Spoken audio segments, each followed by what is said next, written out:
gente, bem-vindos a mais uma resenha literária da Fran, meu canal no YouTube. Antes de prosseguirmos a terceira crônica dessa semana, que eu tô falando desse mês de julho, né, das crônicas de Nárnia, essa dessa terceira crônica, me siga, me curta o meu canal, compartilhe, se inscreva e principalmente ative o sininho para que você possa receber as notificações das resenhas que eu posto aqui.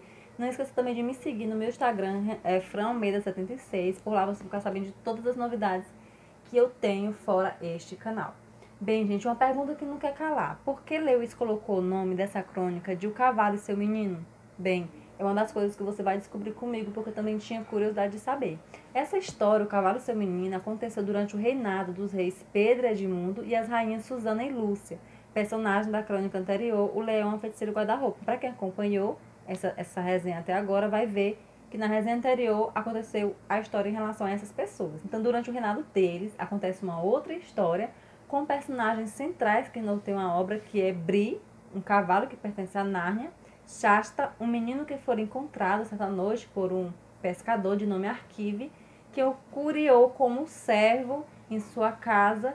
Então cabia a Shasta toda a tarefa doméstica, e em poucos diálogos que ele teve com Arquive, ele sempre tinha curiosidade de saber como eram as terras do norte, principalmente Nárnia. E esse assunto era pouco tocado entre eles dois. Até que certa vez aconteceu de chegar na choupana um certo Calormano, que pertencia a Calormânia. E ele estava pensando em comprar o menino desse velho. Com um cavalo estava lá fora, o menino, uma vez pensando alto, o cavalo pegou e falou. Ele se assustou com aquilo e percebeu que o cavalo também tinha vontade de fugir. Então o menino, percebendo que esse Calormano não tinha boas intenções com ele, e estava sendo negociada a sua venda, ele resolve fugir com o cavalo. Porém, esse cavalo não era o cavalo comum. O cavalo deu orientações ao menino sobre a fuga, e eles conseguiram planejar e fugirem desses dois que estavam querendo dar um golpe neles. Bem, no livro tem um mapa que conta toda a trajetória dessa aventura, para a gente ter essa noção. E aí o destino deles é Arquelândia, e de lá o plano é chegar em Nárnia. Mas para eles chegarem em Arquelândia, eles teriam que passar por Tasbaan, que é uma cidade que ficava antes dessas duas cidades. Depois tinha um deserto ao qual eles tinham que passar. Então eles conseguiram fugir na madrugada, e no caminho, eles galopando, encontraram outro cavalo, né, ao lado deles. Ele pensava que era o velho Calormano que tinha perseguido ele. Porém, era uma menina chamada Aravis, aliás, que ela também fugia de um casamento que o pai dela queria fazer com ela. Ela era uma princesa e queria casar justamente com esse Calormano. Então ela fugiu, e nesse encontro, né, eles se esbarraram, e aí ficou conhecida a menina, o Shasta, o Bri, que era o cavalo que carregava o menino, e o Win, que era uma égua que carregava a menina. Ambos eram de Nárnia. Nessa confusão eles se encontraram, então resolveram juntos, com o mesmo objetivo, ir para Nárnia. Nessa fuga existiu uma sensação de que algo estava conduzindo eles para o mesmo caminho. Então eles fazem um plano juntos, e quando chegam a Tasbaan, acontecem muitos imprevistos durante a estadia deles lá, mas o fato é que em uma confusão eles se separaram e correram sérios apuros. Shasta foi confundido com o filho do rei Luna, de Arquelândia, e encontra com Susana e Edmundo em Tasbaan, que decidem levá-lo de volta com eles. Então, com medo de fugir, ele escuta um plano de fuga de Edmundo e Susana, já que o príncipe de Tasbaan, que é o Rabadash, resolve casar à força com Susana. Então, eles fazem um plano de fugirem, e Shasta, com medo de eles serem os vilões, resolve fugir dessa empreitada. Então, ele consegue fugir com a ajuda de um menino que surge também lá na hora, que é o Corim. É um menino muito parecido com ele, inclusive por isso que o confundiram, achando que ele que era o filho do rei Luna de Arquelândia. Ele foge quando está no deserto, que era um local combinado com Aravis e com Bri. Ele fica lá por 2 dias, entre perigos e incertezas, pensando se o plano de fuga tinha dado certo ou não. Então acontecem alguns episódios nesse momento de solidão dele, e ele quase cai na tentação de seguir sozinho. Só que acontecem algumas situações que alguém ali por perto vai conduzindo ele para que ele não possa sair dali. Até que acontece um outro fato com Aravis, de Brin e Win, que é a égua. Enquanto estão em Tasbaan, eles se separaram de Shasta, e eles, na verdade, estavam presos na cidade. Então, com a ajuda de uma amiga de Aravis, que havia se casado com o príncipe de lá também, consegue fugir, mas antes disso, ela escuta um plano de Rabadash para invadir, cair para Vel em Nárnia e casar-se com Susana, à força, pois ele já sabia que ela já tinha fugido com o irmão Edmundo. E assim eles conseguem se encontrar nos túmulos, que era o ponto marcado no deserto, e vão em direção ao norte. Foram 3 dias de cavalgada, entre sede e calor, até que eles chegam a um desfiladeiro e lá eles encontram uma espécie de eremita que os ajuda a se esconderem, pois as tropas de Rabadash já estavam por lá. Então Shasta resolve ir sozinho até Arquelândia avisar o rei, e em meio aos seus pensamentos tristes, ele ouve passos ao seu lado. Com muito medo, ele teme seu inimigo, ou um fantasma. Até que aparece uma voz perto dele. Essa parte também, gente, eu quero ler, que eu acho tão interessante quando a gente lê assim, uma parte que, na minha opinião, ficou assim, bem marcada, né? Então ele consegue ouvir uma voz ao lado dele, mas ele não consegue identificar quem. E ele começa a dizer-se que ele é um desgraçado, né? E a voz diz assim: você não é uma coisa morta, é. Isso a Shasta está perguntando para essa coisa. Vá embora, por favor, nunca lhe fiz mal. Oh, sou o sujeito mais desgraçado do mundo. E senti novamente o hálito quente de uma coisa no rosto e na mão. Morto não respira assim. Pode me contar suas tristezas, rapaz, falou a voz.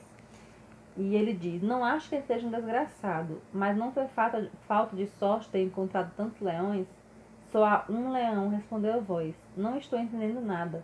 Havia pelo menos 2 naquela noite. Isso ele relatando do fato que eles estiveram no deserto. Só há um leão, mas tem um pé ligeiro. Como sabe disso? Eu sou o leão. Fui eu o leão que o forçou a encontrar-se com Aravis. Fui eu o gato que consolou na casa dos mortos.